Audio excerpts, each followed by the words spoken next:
नमस्कार दोस्तों, स्वागत है आप सभी का आपके अपने YouTube चैनल दीपक जीएस प्लेटफॉर्म में। दोस्तों, आप सभी के लिए आज हम लेकर आए हैं सामान्य ज्ञान के कुछ अच्छे क्वेश्चन।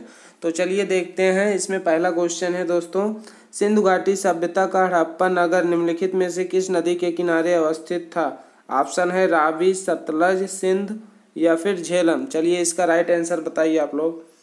चलिए, तो इसका राइट आंसर क्या होगा? सिंधु घाटी सभ्यता का हड़प्पा नगर निम्नलिखित में से किस नदी के किनारे अवस्थित था? तो इसका राइट आंसर क्या होगा? रावी। ठीक है, ये रावी नदी के किनारे स्थित था। चलिए अगला क्वेश्चन देखते हैं। पूरब से पश्चिम की ओर बहने वाली नदी निम्नलिखित में से कौन सी है? ऑप्शन है कृष्णा, कावेरी, नर्मदा या फिर चंबल। तो इसका राइट आंसर आप लोग बताइए। तो दोस्तों, पूरब से पश्चिम की ओर बहने वाली नदी कौन सी है? तो इसका राइट आंसर हो जाएगा नर्मदा। नर्मदा नदी जो है पूरब से पश्चिम की ओर बहने वाली नदी है। ठीक, नर्मदा नदी पूरब से पश्चिम की ओर बहने वाली प्रमुख नदी है। ठीक, और इसका उद्गम स्थान कहाँ से है? मध्य प्रदेश में अमरकंटक नामक स्थान से होता है। ठीक, और यह अरब सागर में जाकर गिरती है, इतना सबको पता होगा। ठीक, चलिए अगला क्वेश्चन देखते हैं। अगला क्वेश्चन है, वायुमंडल में ओजोन गैस कहाँ पाई जाती है? वायुमंडल में ओजोन गैस कहाँ पाई जाती है? ऑप्शन है क्षोभ मंडल में या फिर आयन मंडल में या फिर समताप मंडल या फिर बहिर्मंडल। तो वायुमंडल में ओजोन गैस कहाँ पाई जाती है? तो इसका राइट आंसर क्या होगा? वायुमंडल में ओजोन गैस समताप मंडल में पाई जाती है। वायुमंडल में ओजोन गैस समताप मंडल में पाई जाती है। ठीक, समताप मंडल के इस भाग को क्या कहते हैं? ओजोन मंडल भी कहते हैं। ठीक, चलिए अगला क्वेश्चन देखते हैं। अगला क्वेश्चन है, भारतीय रिजर्व बैंक की स्थापना कब की गई थी?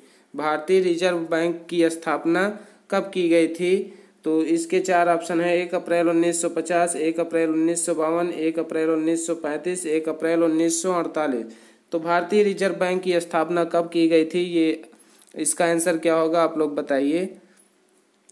तो भारतीय रिजर्व बैंक की स्थापना कब की गई थी? 1 अप्रैल 1935 को। ठीक, 1 अप्रैल 1935 को भारतीय रिजर्व बैंक की स्थापना की गई थी। और इसका राष्ट्रीयकरण कब हुआ था? 1 जनवरी 1949 को। ठीक, चलिए अगला क्वेश्चन देखते हैं। किस अधिनियम द्वारा भारत में कंपनी का शासन समाप्त किया गया था? किस अधिनियम के द्वारा भारत में कंपनी का शासन समाप्त किया गया? ऑप्शन है 1776, 1858, 1935 या फिर 1947। तो किस अधिनियम के द्वारा भारत में कंपनी का शासन समाप्त किया गया था? तो इसका राइट आंसर क्या होगा? चलिए बताइए। चलिए, तो 5 नंबर क्वेश्चन का आंसर क्या होगा आप लोग बताइए जल्दी। तो इसका राइट आंसर क्या होगा? 1858। 1858 के अधिनियम के तहत भारत में कंपनी का शासन समाप्त किया गया था। चलिए अगला क्वेश्चन, निम्न में से अपश्रव्य तरंगें कौन सी हैं? ऑप्शन है 100 हर्ट्ज, 20 हर्ट्ज से नीचे या फिर 200 हर्ट्ज या फिर 20,000 हर्ट्ज। तो इसका राइट आंसर क्या होगा? चलिए आप लोग बताइए। तो इसका राइट आंसर क्या होगा? 20 हर्ट्ज से नीचे। 20 हर्ट्ज से नीचे के जो तरंगे होती हैं वो होती हैं अपश्रव्य तरंगें। और ठीक, चलिए अगला क्वेश्चन, हीमोफीलिया एक आनुवंशिक रोग है जिसका परिणाम है। हीमोफीलिया का परिणाम क्या होता है? ऑप्शन है अंधापन, हीमोग्लोबिन की कमी, रक्त का नहीं जमना या फिर उपरोक्त में से कोई नहीं। तो हीमोफीलिया एक आनुवंशिक रोग है, इसका परिणाम क्या होता है? चलिए बताइए आप लोग, कौन सा आंसर होगा इसका।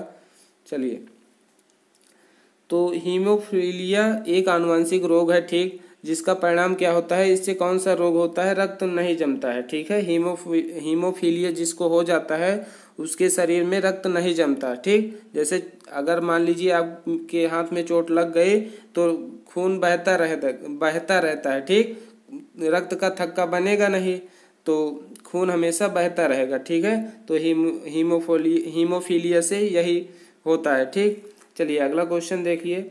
अगला क्वेश्चन है, भारत की कौन सी पर्वत श्रृंखला सबसे प्राचीन है? ऑप्शन है हिमालय, नीलगिरी, अरावली या फिर सतपुड़ा। तो भारत की कौन सी पर्वत श्रृंखला सबसे प्राचीन है? तो इसका राइट आंसर क्या होगा? चलिए बताइए आप लोग। तो इसका राइट आंसर क्या होगा? अरावली। अरावली पर्वत श्रृंखला भारत की सबसे प्राचीन पर्वत श्रृंखला है। चलिए अगला क्वेश्चन है, उत्तर प्रदेश के प्रथम लोकायुक्त कौन थे? ऑप्शन है विशंभर दयाल, राजेश्वर सिंह, NK मेहरोत्रा, सुधीर चंद्र वर्मा। तो उत्तर प्रदेश के प्रथम लोकायुक्त कौन थे? तो इसका राइट आंसर क्या होगा? तो इसका राइट आंसर आप लोग बताइए। इसका राइट आंसर क्या होगा?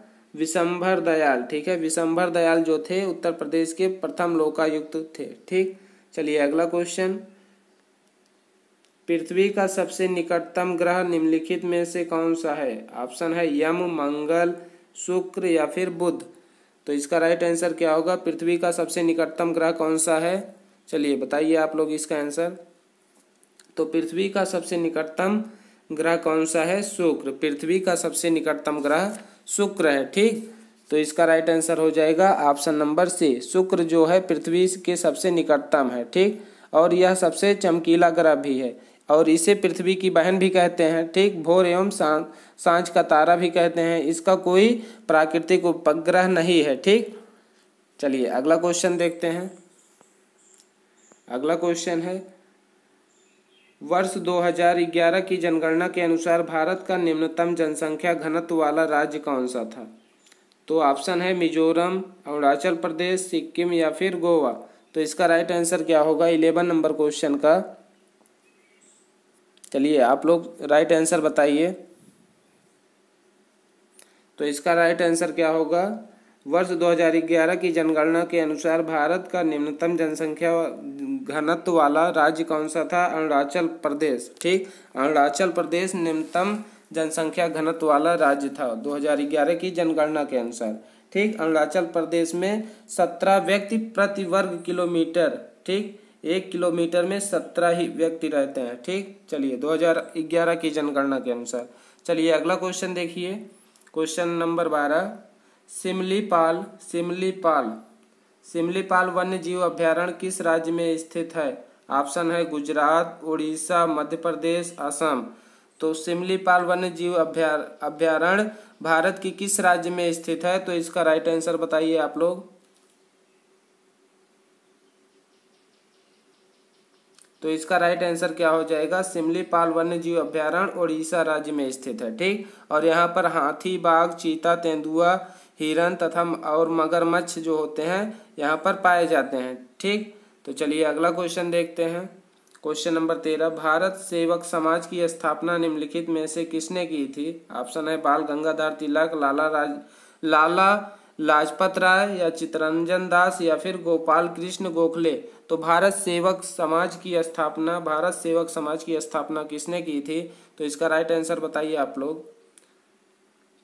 चलिए, तो भारत सेवक समाज की स्थापना किसने की थी? गोपाल कृष्ण गोखले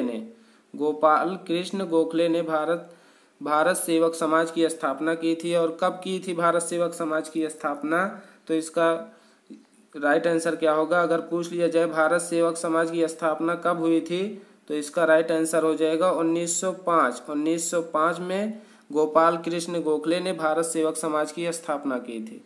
अगला क्वेश्चन है, बैंकिंग क्षेत्र में ATM शब्द का क्या अर्थ है? तो इसमें ATM का फुल फॉर्म बताना है। तो ATM का फुल फॉर्म क्या होता है? Automatic teller machine. ठीक, ऑटोमेटिक टेलर मशीन। तो ATM का फुल फॉर्म क्या हो जाएगा? Automatic teller machine. Option B इसका राइट आंसर हो जाएगा। चलिए अगला क्वेश्चन है क्वेश्चन नंबर 15, खगोलीय एकक है सूर्य से पृथ्वी की न्यूनतम दूरी, सूर्य से पृथ्वी तक की अधिकतम दूरी, सूर्य की सतह से पृथ्वी के केंद्र तक की मध्य दूरी, उपरोक्त में से कोई नहीं। खगोलीय एकक क्या है? तो खगोलीय एकक क्या होता है? पृथ्वी के केंद्र और सूर्य के बीच की मध्य दूरी है। ठीक, पृथ्वी के केंद्र और सूर्य के मध्य की दूरी को खगोलीय एकक कहते हैं। तो इसका राइट आंसर हो जाएगा ऑप्शन नंबर सी। चलिए अगला क्वेश्चन नंबर 16, भारत में राष्ट्रीय आय की गणना कौन करता है? ऑप्शन है वित्त मंत्रालय, केंद्रीय सांख्यिकी संगठन, नीति आयोग या फिर भारतीय सांख्यिकी संस्थान।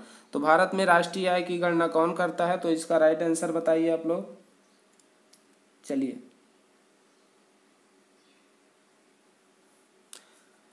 तो भारत में राष्ट्रीय आय की गणना कौन करता है? केंद्रीय सांख्यिकी संगठन। ऑप्शन बी इसका राइट आंसर हो जाएगा।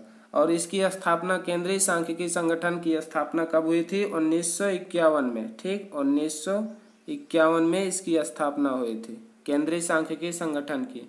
ठीक, और यह राष्ट्रीय आय की गणना करता है भारत में। चलिए अगला क्वेश्चन, अंतर्राष्ट्रीय न्यायालय कहाँ स्थित है? ऑप्शन है Paris, the Hague, Rome, New York. तो अंतर्राष्ट्रीय न्यायालय कहाँ पे स्थित है?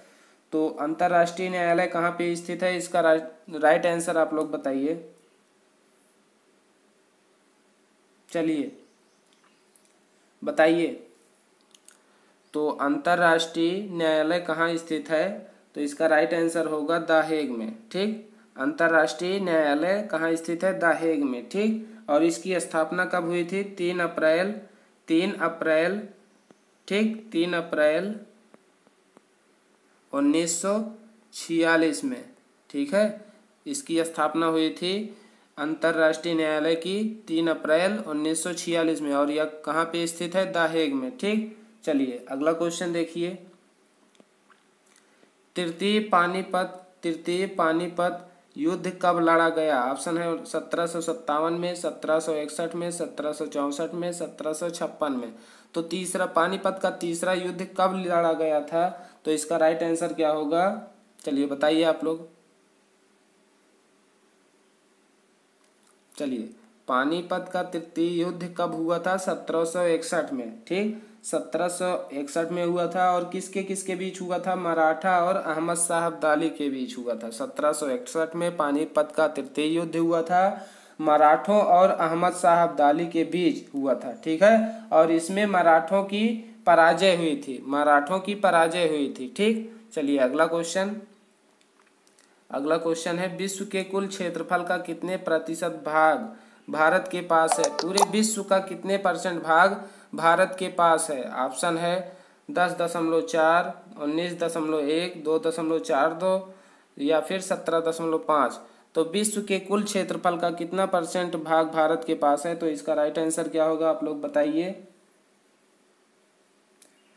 तो विश्व के कुल क्षेत्रफल का 2.42% भाग भारत के पास है। ठीक, अगला क्वेश्चन है क्वेश्चन नंबर 20, विजयवाड़ा किस नदी के किनारे बसा है? ऑप्शन है तुंगभद्रा, कृष्णा, गोदावरी या फिर कावेरी।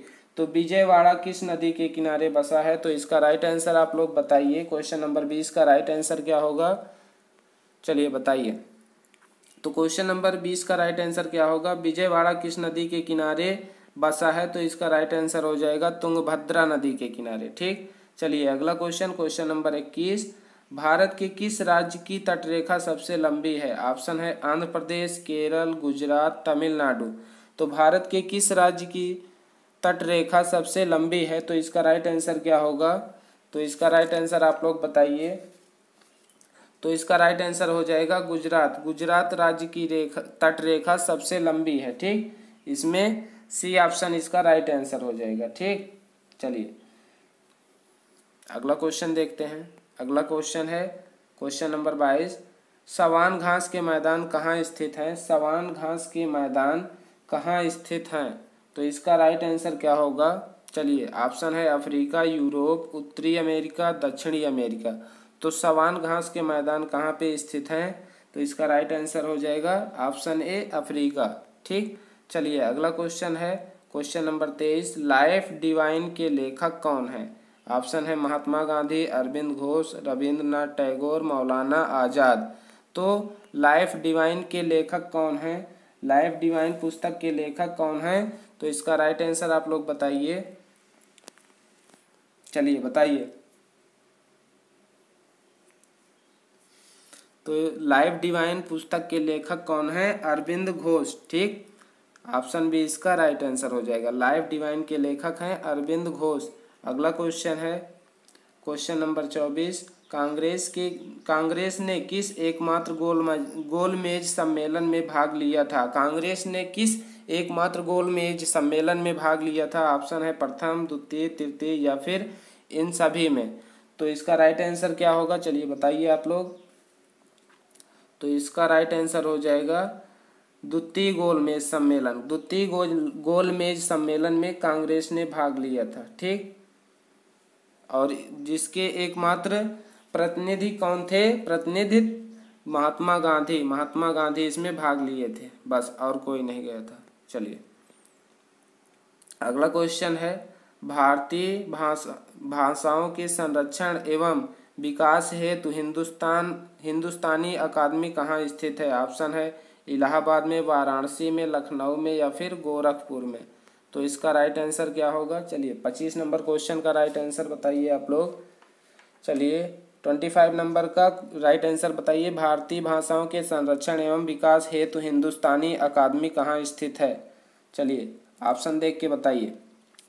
तो इसका राइट आंसर क्या हो जाएगा? इलाहाबाद में। ठीक, इलाहाबाद, जिसका नाम बदल के प्रयागराज हो गया है। चलिए अगला क्वेश्चन है 26 नंबर क्वेश्चन, उत्तर प्रदेश शासन के राजस्व विभाग में कितने अनुभाग हैं? ऑप्शन है 15, 13, 10, 14। 26 नंबर क्वेश्चन का राइट आंसर बताइए। चलिए उत्तर प्रदेश शासन के राजस्व विभाग में कितने अनुभाग हैं? तो इसका राइट आंसर क्या हो जाएगा? ऑप्शन नंबर डी, 14 अनुभाग हैं। ठीक, चलिए अगला क्वेश्चन देखिए, भौतिकी के क्षेत्र में नोबेल पुरस्कार प्राप्त करने वाले प्रथम भारतीय कौन थे? ऑप्शन है सीवी रमन, हरगोविंद खुराना, सुब्रमण्यम चंद्रशेखर, उपरोक्त में से कोई नहीं। तो भौतिकी के क्षेत्र में नोबेल पुरस्कार प्राप्त करने वाले प्रथम भारतीय कौन थे? तो इसका राइट आंसर आप लोग बताइए। चलिए बताइए आप लोग इसका राइट आंसर। 27 नंबर क्वेश्चन का राइट आंसर बताइए। तो इसका राइट आंसर क्या होगा? Option number A, CV Raman. ठीक है, सीवी रमन को भौतिकी के क्षेत्र में सबसे पहले नोबेल पुरस्कार प्राप्त हुआ था। ठीक, चलिए अगला क्वेश्चन की बात करें, और इनको किस खोज के लिए नोबेल पुरस्कार दिया गया था?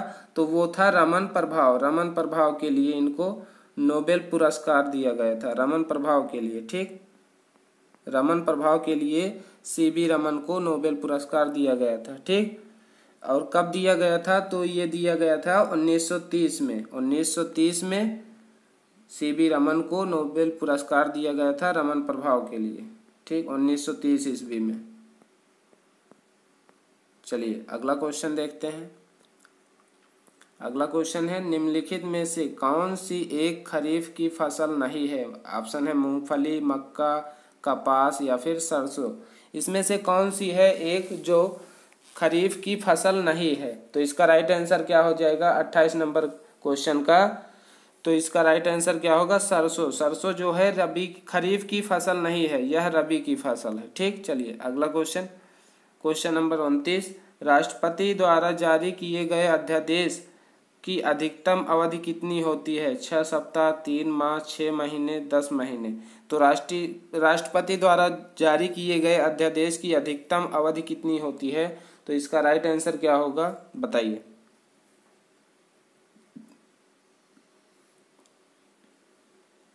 तो इसका राइट आंसर क्या हो जाएगा? 6 माह। ठीक, राष्ट्रपति द्वारा जारी किए गए अध्यादेश की अधिकतम अवधि कितनी होती है? 6 माह। ठीक, चलिए अगला क्वेश्चन, अगला क्वेश्चन है, विश्व योग दिवस कब मनाया जाता है? 18 मार्च, 18 अप्रैल, 21 जून या फिर 10 जुलाई। तो विश्व योग दिवस कब मनाया जाता है? 21 जून को। ठीक, 21 जून को विश्व योग दिवस मनाया जाता है। चलिए अगला क्वेश्चन है, किस हार्मोन के स्राव के से हृदय स्पंदन तथा रुधिर दाब बढ़ जाता है? तो इसके 4 ऑप्शन है, बताइए इसका राइट आंसर क्या होगा। 31 नंबर क्वेश्चन का राइट आंसर बताइए। चलिए 31 का राइट आंसर बताइए आप लोग। 31 नंबर क्वेश्चन का राइट आंसर क्या होगा?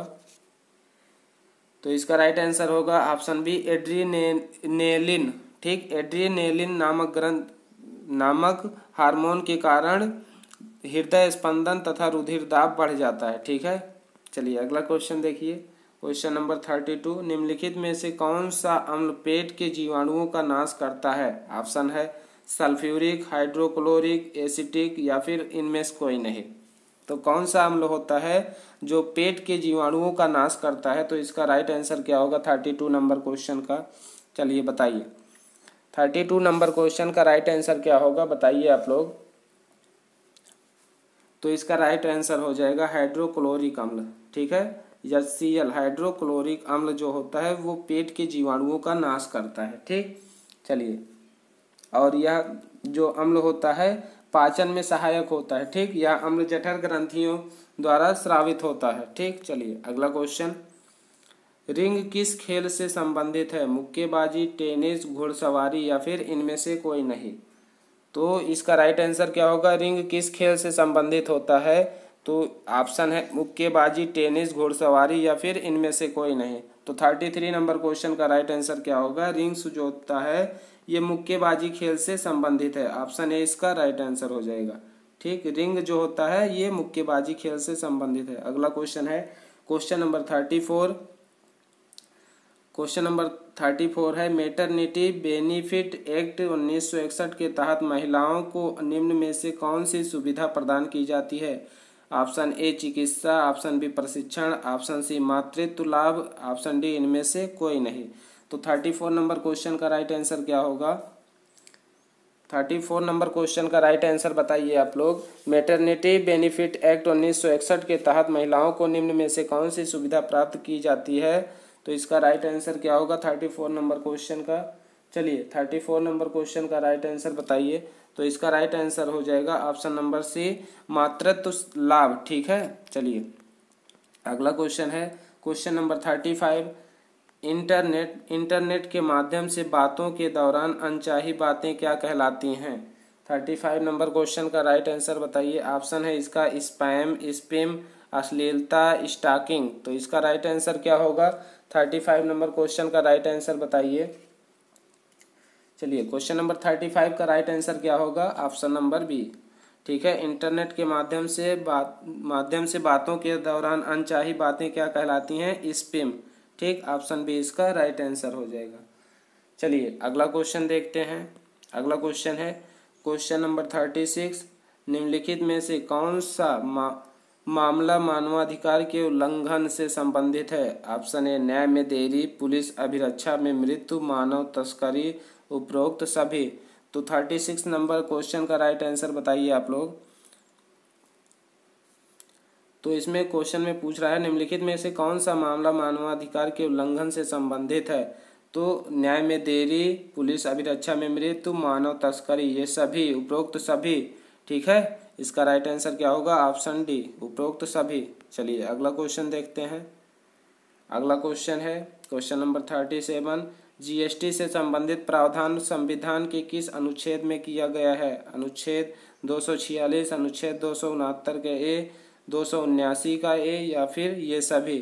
तो 37 नंबर क्वेश्चन का राइट आंसर क्या होगा? जीएसटी से संबंधित प्रावधान संविधान के किस अनुच्छेद में किए गए हैं? तो इसका राइट आंसर हो जाएगा ये सभी। ठीक, ऑप्शन डी। अगला क्वेश्चन है क्वेश्चन नंबर 38। गूगल के संस्थापक कौन है? लैरी पेज व सर्जरी बिन या फिर स्टीव चेन व चाड हुरेल या फिर मार्क जुकरबर्ग या फिर पियरे मोराद? तो इसका राइट आंसर क्या हो जाएगा 38 नंबर क्वेश्चन का? गूगल के संस्थापक कौन है? 38 नंबर क्वेश्चन का राइट आंसर क्या होगा? लैरी पेज व सर्जरी बिन। ऑप्शन ए इसका राइट आंसर होगा। चलिए अगला क्वेश्चन। भारत में कागज मुद्रा कब प्रचलन में आई थी? ऑप्शन है 1861, 1890, 1920, 1919। तो भारत में कागज मुद्रा कब प्रचलन में आई थी? तो इसका राइट आंसर क्या हो जाएगा? 1816 में। ठीक, चलिए अगला क्वेश्चन क्वेश्चन नंबर 40। भारत ने चाबहार बंदरगाह परियोजना के प्रथम चरण को प्रारंभ किया है। यह किस देश में स्थित है? ओमान या फिर म्यांमार या फिर ईरान या फिर अफगानिस्तान? तो भारत ने चाबहार बंदरगाह परियोजना जो शुरू की है वह किस देश में स्थित है? तो इसका राइट आंसर बताइए आप लोग। तो चाबहार बंदरगाह कहाँ पे है दोस्तों? ईरान में। ऑप्शन सी इसका राइट आंसर हो जाएगा। ठीक, तो आज के लिए इतना ही। मिलते हैं अगली वीडियो में। तब तक के लिए नमस्कार। जय हिंद, जय भारत, वंदे मातरम।